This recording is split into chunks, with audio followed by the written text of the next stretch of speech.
মই দুখ পোৱা আগতে ছাবস্ক্ৰাইব কৰি দিব। আজি আৰু এটা ভিডিঅ' লৈ আপোনালোকৰ আগত আহিছোঁ।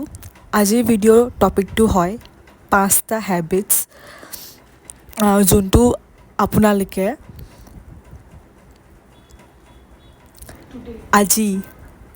আজিয়ে ষ্টাৰ্ট কৰিব লাগিব। বহুত ইজি হেবিটছ হয় আৰু যদি সদায় কৰে বহুত ভাল হ'ব। লাহে লাহে ষ্টাৰ্ট কৰক, অলপমানকৈ আপোনালোকৰ ৱেইট লছৰ কাৰণে আৰু এটা হেল্ডি লাইফষ্টাইল কাৰণে। যদি আপোনালোকে এইবিলাক কৰে তেতিয়া আপোনালোকৰ ৱেইট লছ হ'ব আৰু হেল্থটো ভাল থাকিব। প্ৰথমটো হয় মুভ ইয়'ৰ বডি। আপোনালোকৰ কিবা এটা ফিজিকেল এক্টিভিটি কৰক। যদি কেতিয়াও একোৱে কৰা নাই, সদায় ৰাতি ভাত খোৱাৰ পিছত 15-20 মিনিট ৱাক কৰক। তাৰপিছত লাহে লাহে দুপৰীয়া খোৱাৰ পিছতো কৰক। তাৰপিছত ৰাতিপুৱা শুই উঠি পিনিও অলপমান ৱাক কৰক ব্ৰাছ কৰি থাকোঁতে। এনেকৈ 45 মিনিটছ ৱাক হৈ যাব। ছেকেণ্ড হয় পানী খোৱাক। সদায় ৰাতিপুৱা শুই উঠি এগিলাচ পানী খোৱাক আৰু এটা বটল নিজৰ ওচৰত থৈ দিব। তেতিয়া মনত পৰিব কি পানী খাবলৈ আছে। লাঞ্চৰ আগতো অলপ পানী খাই লওক, ডিনাৰ কৰাৰ আগতো অলপ পানী খাই লওক। তেনেকৈ আপোনালোকে 3-4 লিটাৰ পানী আপোনালোকৰ হৈয়ে যাব। থাৰ্ড হয় প্ৰ'টিনছ। চব মিলতে এড কৰিব লাগিব, ব্ৰেকফাষ্টতো, লাঞ্চতো, ডিনাৰতো।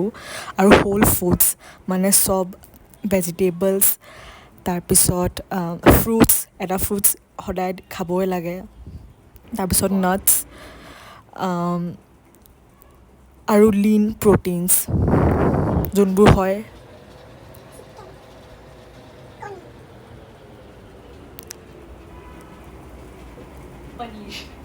আৰু দৈ, সেইবোৰ। ফ'ৰ্থ হয় শোৱা।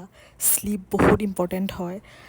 6-7 ঘণ্টাটো আপোনালোকে ট্ৰাই কৰিব শুবলৈ। ফিফ্থ হয় মাইণ্ডফুল ইটিং। মানে তেতিয়াই খাওক যেতিয়া আপোনাৰ ভোক লাগে, আৰু এবাৰ ভোকটো খতম হৈ গ'লে আপোনালোকে ৰখি যাওক, অভাৰ ইট নকৰিব। And be consistent.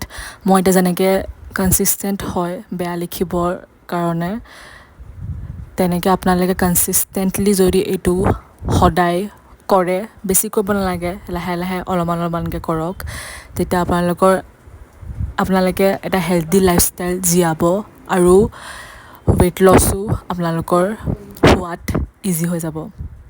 আৰু লাইক, শ্বেয়াৰ, ছাবস্ক্ৰাইবটো কৰিবই, মই জানো। আশা কৰিছোঁ ভিডিঅ'টো ভাল লাগিলে। ধন্যবাদ।